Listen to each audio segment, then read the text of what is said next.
Hello everyone, आज का topic है बीपी प्रिकॉशंस। मींस हम बीपी लेते समय क्या क्या सावधानियां बरतें वो आज हम सीखेंगे। तो पहले तो ये जानना ज़रूरी है कि बीपी लेने के लिए कौन से इंस्ट्रूमेंट का यूज़ किया जाता है। तो इंस्ट्रूमेंट का नाम होता है स्पिग्मोमैनोमीटर। ये भी 3 प्रकार के होते हैं। There is 3 type of sphygmomanometer. तो पहला होता है एंड्रॉयड स्पिग्मोमैनोमीटर, दूसरा होता है मर्क्यूरी स्पिग्मोमैनोमीटर और तीसरा होता है डिजिटल स्पिग्मोमैनोमीटर। अब हम पढ़ेंगे कि बीपी के में क्या क्या सावधानियां बरतनी चाहिए।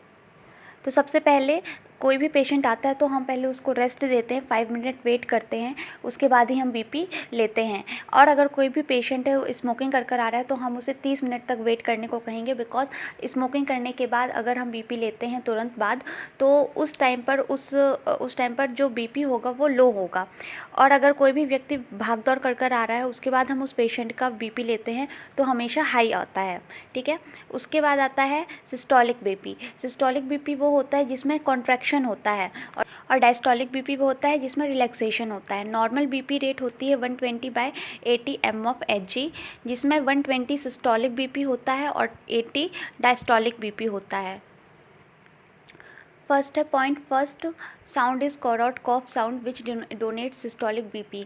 सिस्टोलिक बीपी उसे वो होता है जिसमें पॉइंट फर्स्ट साउंड आती है। मीन्स अगर हम किसी का बीपी ले रहे हैं तो सबसे पहला जो साउंड हमें सुनाई देता है वही सिस्टोलिक बीपी होता है। वो सिस्टोलिक बीपी को डिनोट करता है और उसे ही हम कोरॉट कफ साउंड कहते हैं। सेकेंड जो साउंड होता है, जो सबसे लास्ट का जो साउंड आता है बीपी हम जब लेते हैं तो पहला एक साउंड आता है उसे हम पॉइंट फर्स्ट साउंड कहेंगे और लास्ट में जो साउंड आएगा उसके बाद वो बीपी बंद हो जाता है, साउंड आना बंद हो जाता है।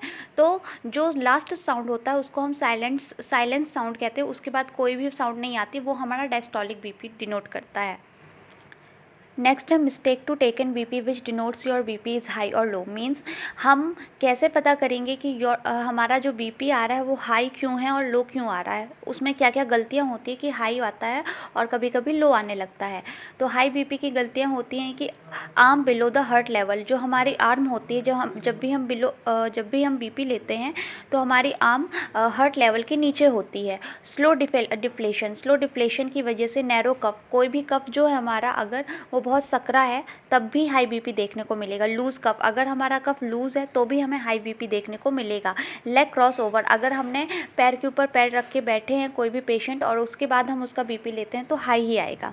लो बीपी में क्या क्या मिस्टेक्स होती हैं, तो आर्म अबव हार्ट लेवल, अगर कोई भी पेशेंट है उसकी आर्म जो जहाँ से हमें बीपी लेनी है उसकी आर्म के ऊपर, हार्ट लेवल के ऊपर है वो आर्म, तो हमेशा हमें उसमें लो बीपी देखने को मिलेगा। क्विक डायलेशन में भी हमें लो बीपी देखने को मिलता है। वाइड कफ, मीन्स अगर कफ जो है हमने वाइड बांधा हुआ है, वाइड है, तो भी हमें लो बीपी देखने को मिलेगा। और टाइट कफ, मीन्स अगर हमने कफ जो है बहुत टाइटली बांध दिया पेशेंट के तो भी हमें लो बीपी देखने को मिलता है। तो यार ये था आज का वीडियो। पसंद आया तो लाइक शेयर एंड सब्सक्राइब कीजिए। और आज हमने सीखा बीपी लेते समय क्या क्या सावधानियां बरतनी चाहिए। आगे भी ऐसे वीडियोज़ के साथ मिलते रहेंगे। Thank you.